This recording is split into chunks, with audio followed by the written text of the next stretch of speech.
जय हिंद दोस्तों, कैसे हैं आप सब।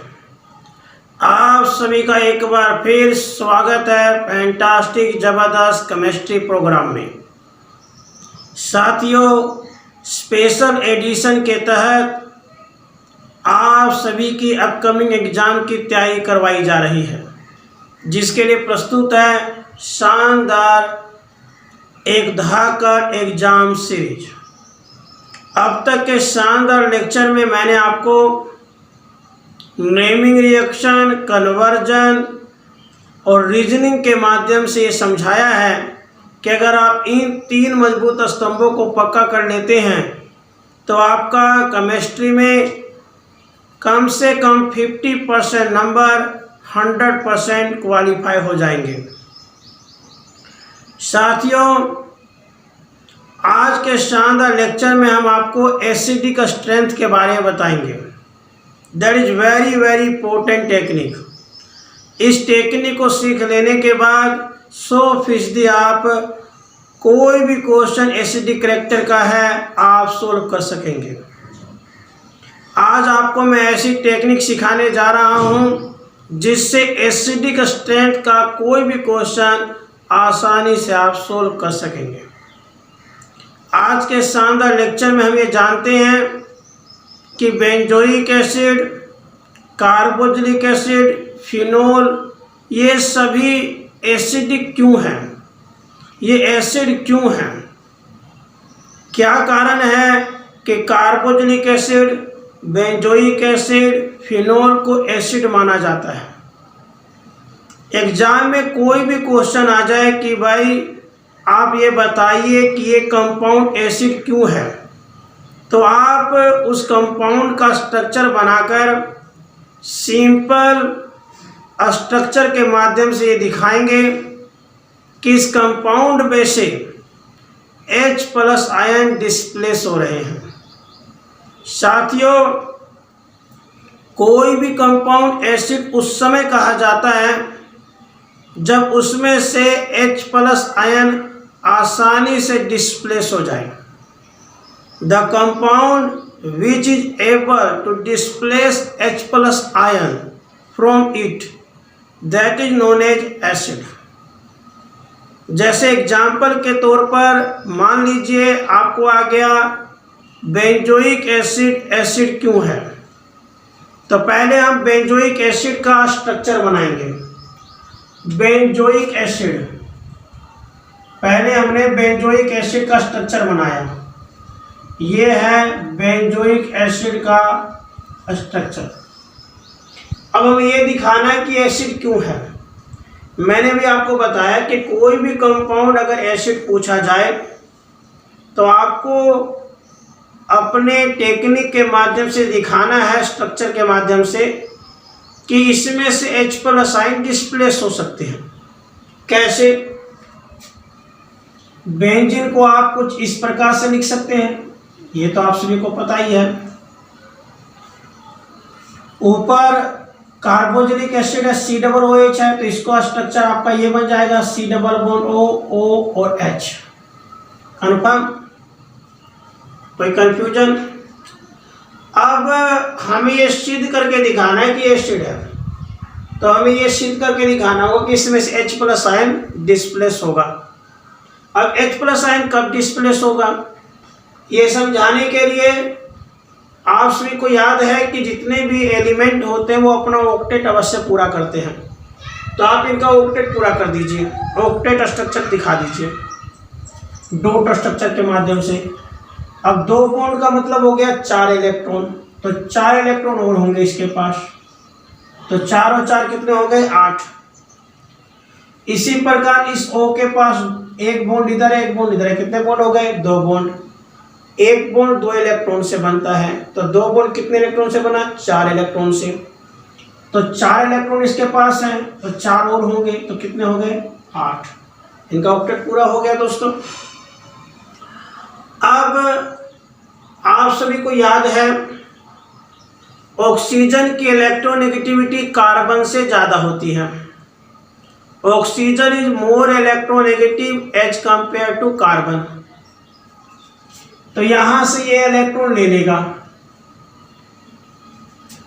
तो ऑन दैट कंडीशन 4 पहले से थे, 2 ले लिए, तो कितने हो गए 6। तो ये नेगेटिव चार्ज का हो गया क्योंकि लेने वाला नेगेटिव होता है, जिसने दिया वो पॉजिटिव हो गया, मैंने कार्बन पे पॉजिटिव चार्ज हो गया।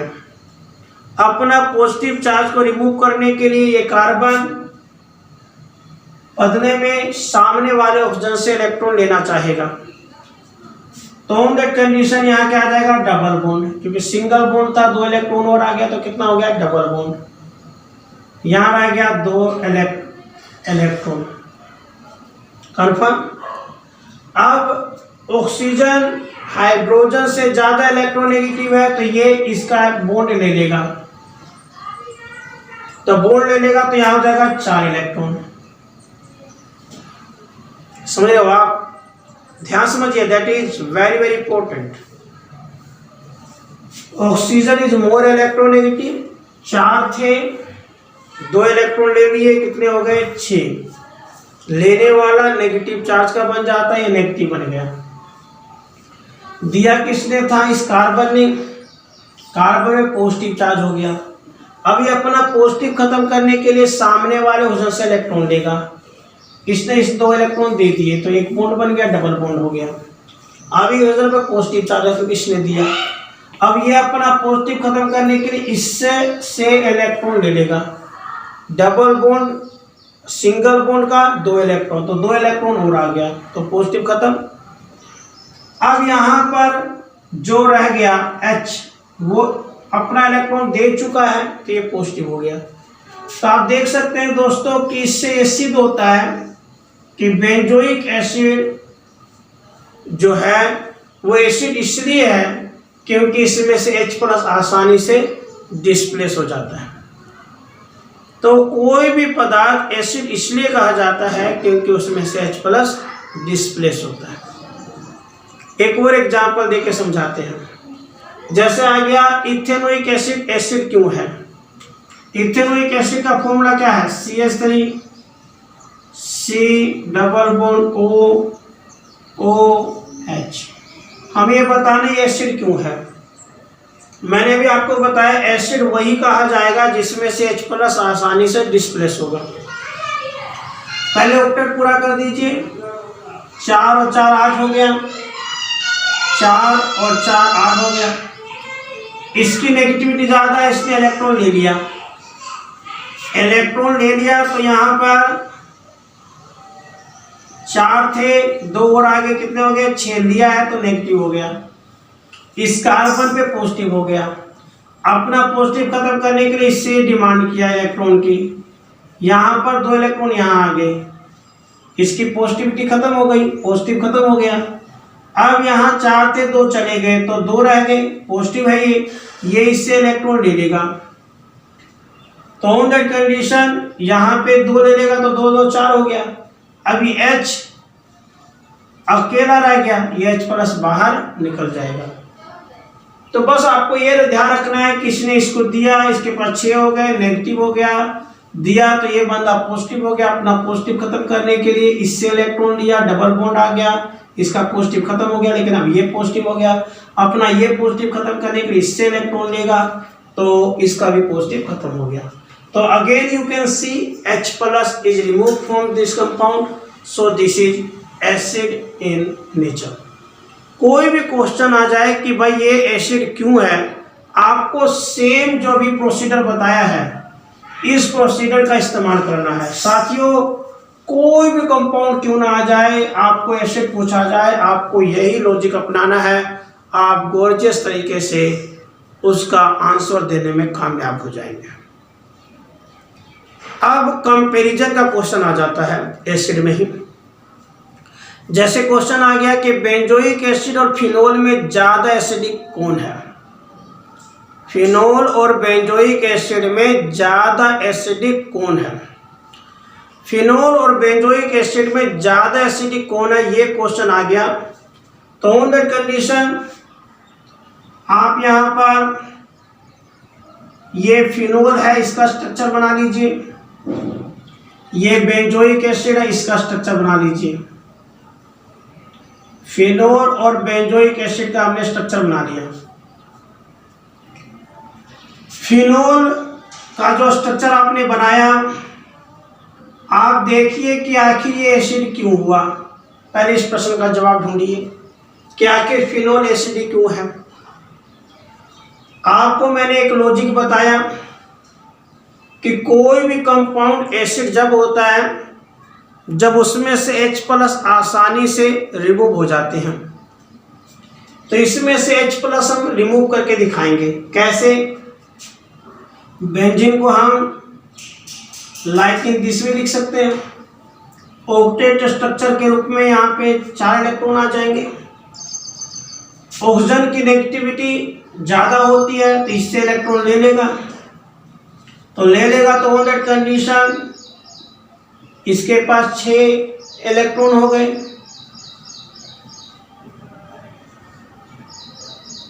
और ऑन दैट कंडीशन क्योंकि इसने लिया, यहाँ नेगेटिव चार्ज हो गया और यहाँ पे हाइड्रोजन बाहर निकल गया। तो आप देख सकते हैं कि यहाँ पर फिनोल एसिड इसलिए है क्योंकि इसमें से H+ आसानी से निकल जाता है। सिमिलरली मैंने बेंजोइक एसिड का ही बताया था कि बेंजोइक एसिड के अंदर भी आपने देखा कि H+ बाहर निकल गया था। तो बेंजोइक एसिड हो चाहे फिनोल हो, आपने देखा दोनों ही कंपाउंडों के अंदर इनके स्ट्रक्चर को जब हमने अच्छी प्रकार से एनालाइज किया तो पता किया कि इन दोनों कंपाउंडों में से H+ आसानी से डिस्प्लेस हो सकता है। क्योंकि इन दोनों कंपाउंडों में से H+ डिस्प्लेस हो रहा है, इसलिए हमने इन दोनों को एसिड का नाम दिया कि भाई फिनोल भी एसिड है और बेंजोइक एसिड भी एसिड है। लेकिन इन दोनों में ज़्यादा एसिडिक कौन है, चलिए ये जानते हैं। अब इन दोनों में ज़्यादा एसिडिक कौन है, अगर हम इसकी चर्चा करें तो हमें ये देखना पड़ेगा कि जो अनायन बना था H+ को रिमूव करने के बाद, उन दोनों अनायन में ज़्यादा स्टेबल अनायन कौन सा है। जैसे पहले हम बेंजोइक एसिड को लेके देख लेते हैं। बेंजोइक एसिड का भी मैंने आपको एग्जांपल देकर समझाया कि ये बेंजोइक एसिड है। ये बेंजोइक एसिड का आपने स्ट्रक्चर देखा। इनका ऑक्टेट दिखाने के लिए यहाँ 4 इलेक्ट्रॉन आ गए, यहाँ पे 4 इलेक्ट्रॉन आ गए। ऑक्सीजन की नेगेटिविटी ज़्यादा है, इसने इलेक्ट्रॉन ले लिया, तो यहाँ पर 4 और 2 6 इलेक्ट्रॉन हो गए, ले लिया तो नेगेटिव हो गया। यहाँ पे कार्बन पे पॉजिटिव चार्ज आ गया, अपना पॉजिटिव खत्म करने के लिए इसने इससे इलेक्ट्रॉन डिमांड की।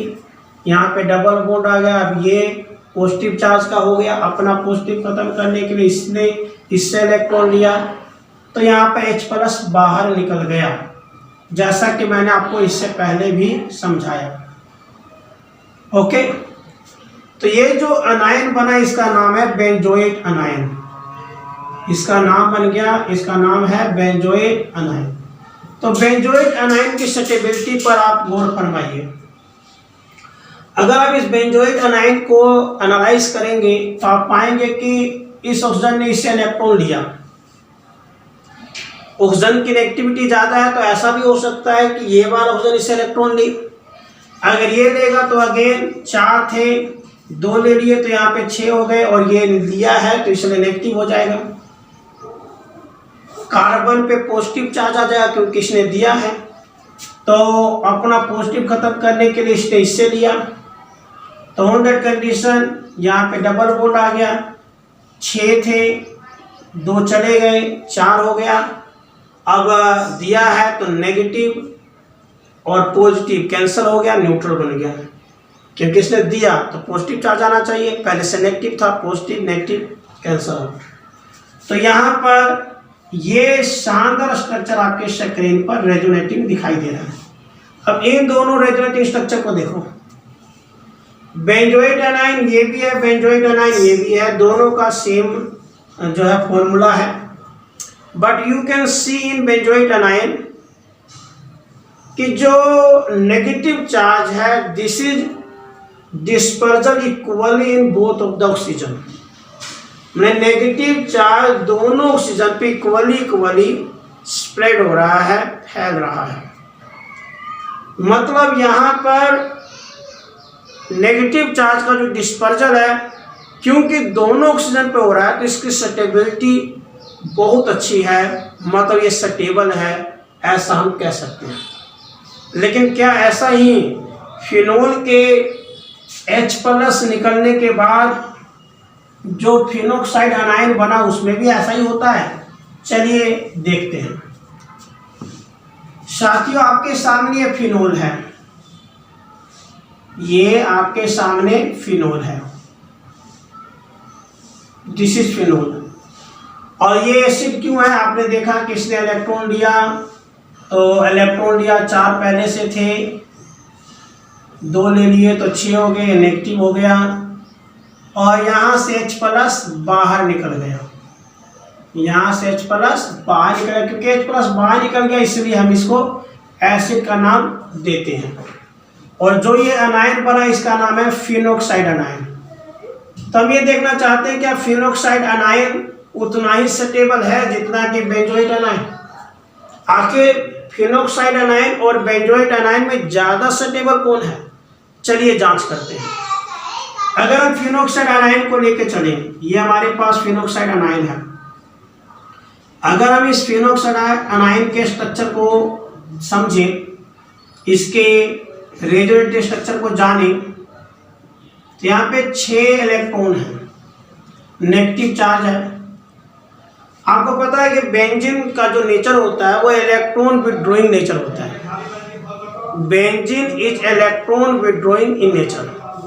तो इसने इससे इलेक्ट्रॉन लिया और ये इलेक्ट्रॉन यहाँ ट्रांसफर हो गए।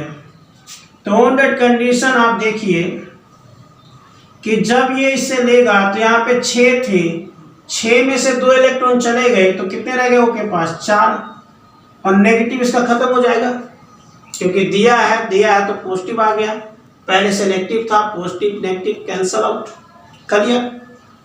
और यहाँ से 6 में से 2 इलेक्ट्रॉन चले गए तो यहाँ पे डबल बॉन्ड आ गया। समझ रहे हो आप? 6 इलेक्ट्रॉन थे, 2 चले गए तो यहाँ डबल बॉन्ड आ गया, क्योंकि डबल इलेक्ट्रॉन का सिंगल बॉन्ड बनता है, सिंगल पहले से डबल बॉन्ड हो गया। क्योंकि दिया है तो पॉजिटिव चार्ज आ गया, नेगेटिव पहले से था, पॉजिटिव नेगेटिव कैंसल आउट हो गया, तो कुछ ये बन गया। आफ्टर देन इसने यहाँ पे ट्रांसफर कर लिया तो यहाँ पे 2 इलेक्ट्रॉन आ गए, तो ये इसका पहला रेजोनेटिव स्ट्रक्चर बन गया। इसको अगर और हम ध्यान से देखें तो ये नेगेटिव यहाँ पे ट्रांसफर होगा, ये वाला बॉन्ड यहाँ ट्रांसफर होगा। तो ऑन दैट कंडीशन इसका स्ट्रक्चर फिर देखें, हम इसको हम ध्यान से देखें तो ये इलेक्ट्रॉन यहाँ आएगा तो यहाँ डबल बॉन्ड आ गया, ये यहाँ पे ट्रांसफर होगा तो यहाँ पे नेगेटिव चार्ज आ गया, कुछ यह कंपाउंड बन जाएगा। इसका दोबारा रेजोनेटिव स्ट्रक्चर देखें, जो ये यहाँ ट्रांसफर होगा, ये इलेक्ट्रॉन यहाँ ट्रांसफर होगा, तो कुल मिलाकर दोबारा से इसका स्ट्रक्चर बनाए। तो ऑन दैट कंडीशन जो ऊपर का ऑक्सीजन है वो तो एजिटिव अवस्था में रहेगा, ये भी सेम है, ये इलेक्ट्रॉन यहाँ आया तो यहाँ डबल बॉन्ड बन गया और यहाँ पे नेगेटिव चार्ज आ गया। तो आप फिनोक्साइड अनायन के स्ट्रक्चर को ध्यान से देखिए, आपको क्या दिख रहा है? आपको दिख रहा है कि जो नेगेटिव चार्ज है ये किस पर है? कार्बन पे है, बेंजीन रिंग पर है। बेंजीन रिंग के हर कॉर्नर पे कार्बन होता है, और कार्बन विशेषता देखें तो इलेक्ट्रोपॉजिटिव नेचर का है। कार्बन पे नेगेटिव चार्ज का प्रोड्यूस होना उसकी अनस्टेबिलिटी की तरफ इशारा करता है। साथियों, बेंजोइट अनायन में देखा कि जो नेगेटिव चार्ज है वो ऑक्सीजन पर है, और वो भी दोनों ऑक्सीजन पे इक्वली डिस्पर्जल हो रहा है। लेकिन फिनोक्साइड अनायन के अंदर नेगेटिव चार्ज बेंजीन रिंग के कार्बन पर है, जो कि वस्तुतः इलेक्ट्रोपॉजिटिव नेचर का है, लेकिन उस पर नेगेटिव चार्ज का प्रोड्यूस होना उसकी अनस्टेबिलिटी की तरफ इशारा करता है। तो आप देख सकते हैं कि इन दोनों के अगर कंपैरिजन की जाए, बेंजोइट अनायन और फिनोक्साइड अनायन के कंपैरिजन की जाए, तो बेंजोइट अनायन में क्योंकि negative charge is equally dispersed on the both of the oxygen, so it is more stable as compared to phenoxide anion on which negative charge is present on benzene ring means carbon element। तो साथियों इन सब बातों से सिद्ध होता है कि benzoic acid जो है वो ज़्यादा एसिडिक होता है एज कम्पेयर टू फिनोल। तो कोई भी क्वेश्चन आ जाए साथियों, आपको कोई भी प्रश्न पूछ लिया जाए कि भाई फलाना एसिडिक क्यों है, फलाना एसिडिक क्यों है, तो पहली बात आप उसका स्ट्रक्चर बना के उसमें से H+ डिस्प्लेस कर दोगे। आफ्टर देन ये कह दिया जाए कि बताइए जी कि जो कंपैरिजन कर लिया जाए कि इस कंपाउंड में ज़्यादा एसिडिक कौन है, इस कंपाउंड में ज़्यादा एसिडिक कौन है, तो आप इस प्रकार से रेजोनेटिव स्ट्रक्चर बनाकर आप आसानी से यह देख सकते हैं कि भाई इसमें से ज़्यादा एसिडिक कौन होगा और क्यों होगा। जो ज़्यादा स्टेबल होगा अनायन कंपैरिजन पॉइंट ऑफ व्यू से तो वो ज़्यादा एसिडिक होगा, जो आसानी से H+ डिस्प्लेस कर सकेगा वो ज़्यादा एसिडिक होगा, और ऑन द अदर हैंड अगर कोई अनस्टेबल अनायन है तो वो कम स्टेबल होगा, तो ऑन दैट कंडीशन वो एसिडिक भी कम होगा। तो ये एक टेक्निक, ऐसी टेक्निक है जिससे हजारों क्वेश्चनों का जवाब आप दे सकते हैं। मुझे पूरा भरोसा है कि आपको आज का जो ये शानदार टेक्निक हमने सिखाया उससे हर एसिडिक क्वेश्चन का जवाब देने में आप कामयाब रहेंगे।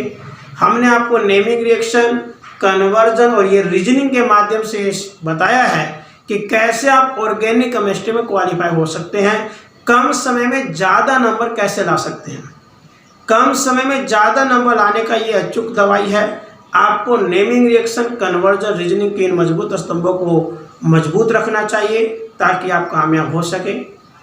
मुझे विश्वास है आप फुल ऑफ कॉन्फिडेंस के साथ, पूरे एंथुजियम के साथ, पूरे जोश के साथ आप इसी तरह से पढ़ते रहेंगे। आप बिल्कुल टेंशन लीजिए, हम आपके साथ हैं, हम आपको हर टेक्निक से अवगत कराते रहेंगे। एक और नए शानदार कंसेप्ट के साथ फिर मिलेंगे, सेम टाइम सेम जगह। जय हिंद, जय भारत।